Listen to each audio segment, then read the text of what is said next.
سلم على سيدنا محمد. ازيكم يا حبايبي، عاملين ايه؟ يا رب تكونوا بخير واهلا بكم في يوميات منال. زي ما انتم شايفين كده الشتاء وجماله والبرد اللي احنا فيه وجمال الخضار بقى. طبعا قلت انزل السوق كده اتسوق شويه حاجات كده بسيطه. بصراحه السوق عايز الواحد يشتري الخضار كله، مش هنجيب سيره الغلا لان طبعا الخضار مش غالي بجد، يعني الخضار سعره معقول وحلو. جبت طبعا بقى شويه طماطم على بسله على جزر. المهم جبت شويه حاجات كده، قلت افرزهم، ده ملوش دعوه برمضان ولا ليه دعوه بحاجه. ده انا قلت اخد شويه، اجهز شويه حاجات كده احطهم في التلاجة يبقوا سهل تحت ايدي. بصراحه الطماطم جبتها ب5 جنيه، بس كانت جميله بجد، جميله يعني الكاميرا ظلمها بصراحه. قلت بقى طبعا امسكها اغسلها كده واظبطها ماشي، واعمل نعملها صلصه كده مع بعض، اللي بيها لما اجي اعمل اكل يبقى سهل معايا الكيس. بالنسبه للشتاء بصراحه انا ماليش في الشتاء خالص، يعني بقف في المطبخ عشان اتدفى مش اكتر. تمام.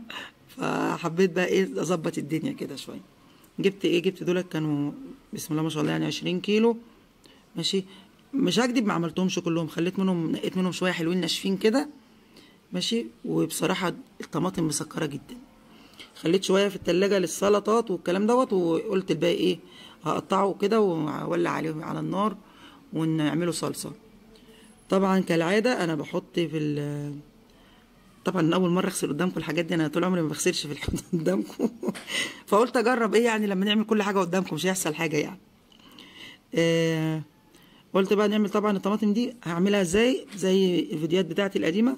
انا بقطع الطماطم زي ما انتم شايفينها كده، بحط معاها بطاطسايه صغيره، وبحط معاها بنجر بس واحده وسط كده، ما تبقاش كبيره عشان ما تخليش الطماطم منك بتبقى مسبوغه.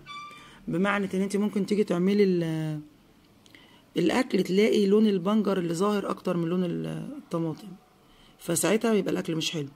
فانا بحط يعني حاجات بسيطه كده اللي بيها تخلي الصلصه لونها حلو ومدياك اللون الطبيعي.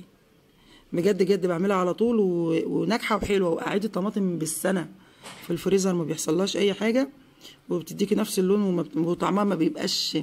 في ناس بتعمل الصلصه يا جماعه ويجي يقول لك الصلصه باظت مني. باظت يعني حمضت؟ لا ما حمضتش. طب فيها يقول لك طعمها مزز ماشي. دوت بيبقى بسبب بسبب انك انت مكتره البنجر ماشي. زودتي ميه، ما تزوديش ميه كتير في الصلصه، لان كل ما هتزوديها ميه هتقعديها كتير على النار هتيجي في الاخر طعمها يتغير معاكي. انت شايفين الكميه دي كلها؟ احط عليها كوبايه ميه، مقدار كوبايه ميه، عشان حاجه واحده، عشان ما تلزقش في الحله مش اكتر.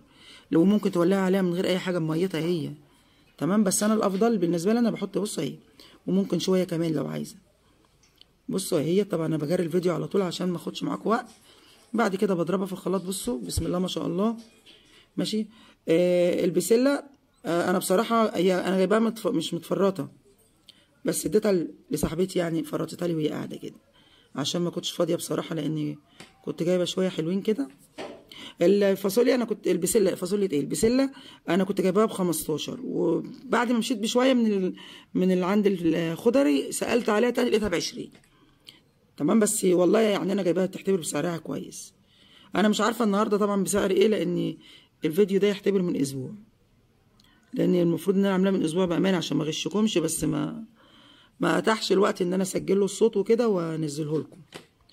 فقلت بقى طبعا شويه البسله دول بصوا بقى اقول لكم على حاجه.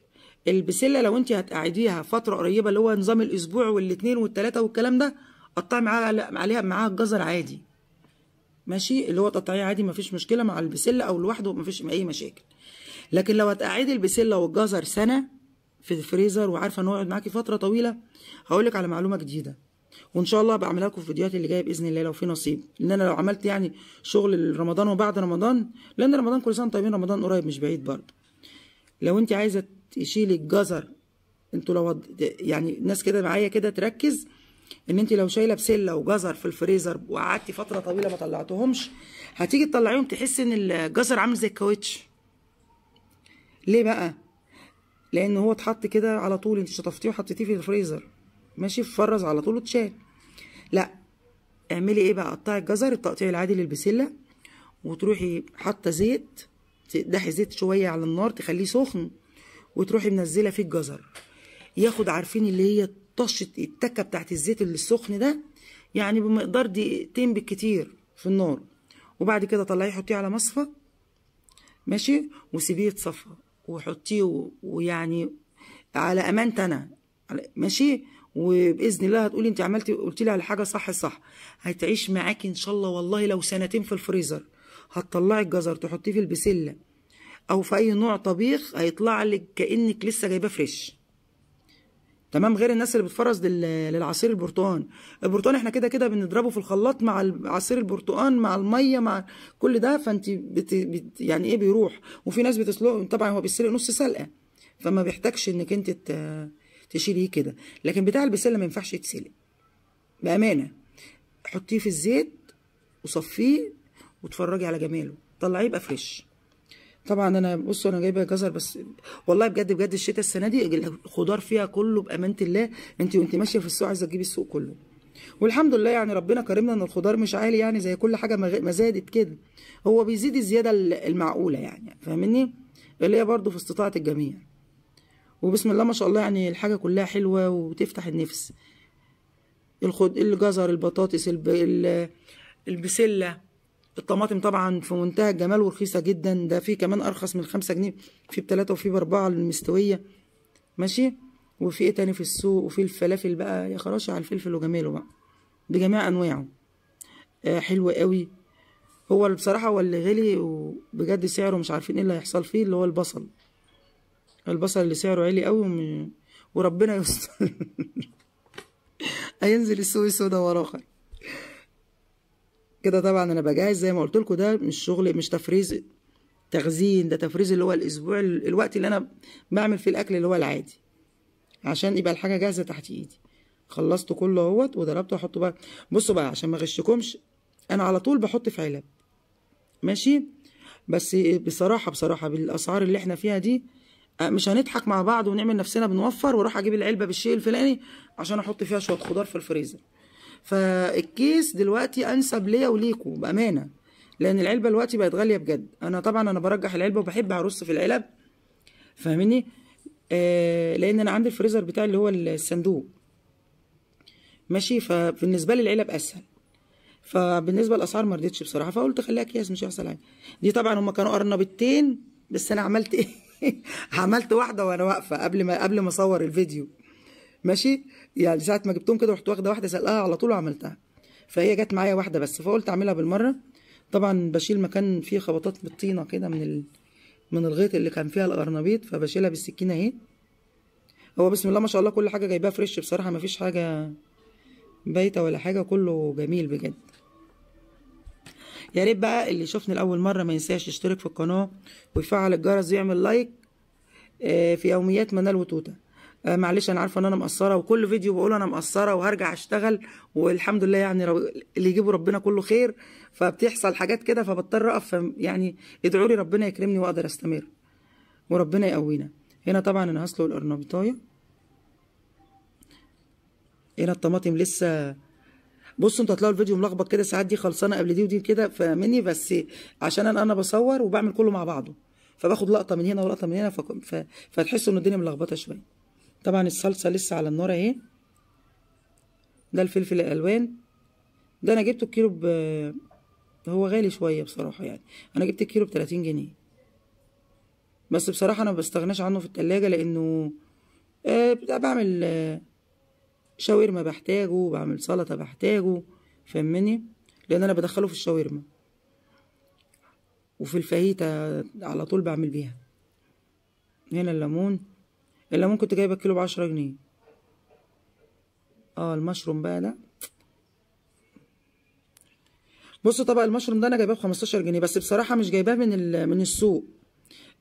هقول لكم فين انا جبته منين.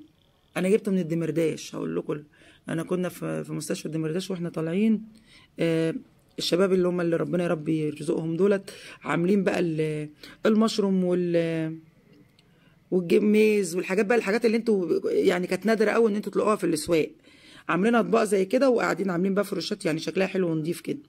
جبت منهم الطبق ده ب15 جنيه.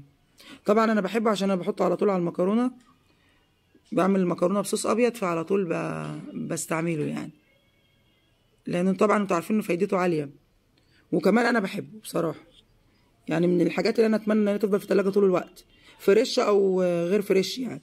يعني انا ساعات ما بلاش فريش، بجيب اللي هي العلب. بحبه في المكرونه، في اللحمه، اعمل اللحمه مثلا بصوص وكده بدخله معاها. هنا طبعا الكابوتشي زي ما اتفقنا، انا جايبه ده شغل يا جماعه، مش تفريز اسبوع، عشان محدش يقول ايه ده تفريز اسبوع، تفريز رمضان. لا، ده مش تفريز رمضان خالص. زي ما قلت لكم، انا عجبني الحاجه في السوق وقلت اجيب الشويه دول، جبتهم وقلت اعمل عليهم فيديو ايه بالمره، اوضبهم معاكم كده ونرصهم مع بعض. طبعا بالنسبه للفيديو اللي انا بصوره ده، انا مصوراه بعدها باسبوع، يعني انا خدت الحاجات دي يعني انا خلصت باقي عينات من الحاجات دي. ان شاء الله ربنا يسهل وربنا يكرمنا يعني، ونجيب ونصور معاكم كل حاجه باذن الله. يلا رمضان جاي بقى، كل سنه وانتم طيبين. بصوا بقى البنجر، في ناس بتغسله كده وتشيله زي ما هو بحاله كده، تمام. انا بقى اوريكم اعمل فيه ايه دلوقتي، على اساس ان لو اتحط في الفريزر وجيتي تفكيه بيبقى ايه، هو بيفضل ناشف بصراحه، مبقاش طري، يعني مش طري ميه، بس بيبقى ايه، بتيجي تقشريه بيبقى رخم بجد، بيبقى شكله وحش. لكن بقى انا اعمل ايه، هنمسكه دلوقتي نظبطه واوريكم اعمله ازاي. ده برتقان، طبعا برتقان بلدي، جبت شويه كده حلوين، هما مش كلهم برضو، انا كنت جايبه شنطتين كبار زي ما بقول لكم انا استهلكت نص الحاجه. نعمله عصير فريش، هو اليومين دول احنا محتاجين الحاجات دي عشان البرد البرد البرد. بجد بجد احنا قعدنا اول الشتاء نقول الشتاء خلصت، او هو شتاء ايه السنه دي، السنه دي مفيش شتاء. لا لا بجد ده الشتاء صعب كده. خلاص بقى، بصوا كده مش فاضل معايا البنجر، انا طبعا فرست البسله. بصوا بقى البنجر هقشره كده ماشي كله تمام، وبعد ما اقشره هنلفه بقى في ايه، في المناديل ديت. خلاص يا نوله.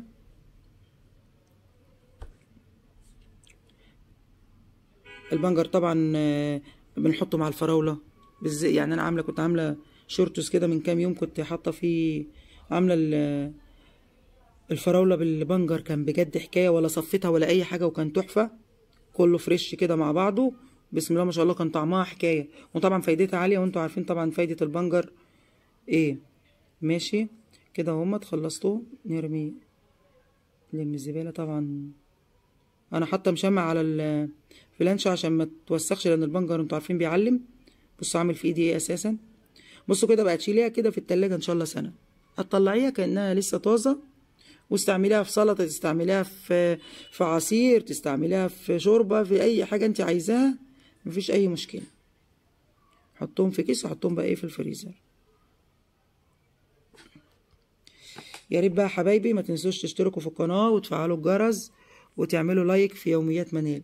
زي ما انتم شايفين كده بسم الله ما شاء الله، شغل اللي جبناهم، شويه الخضار اللي جبناهم فرزناهم اهمت. وجبت بطاطس طبعا، حطها في التربو اهو كده كله تمام. متنسوش بقى تشتركوا في القناه.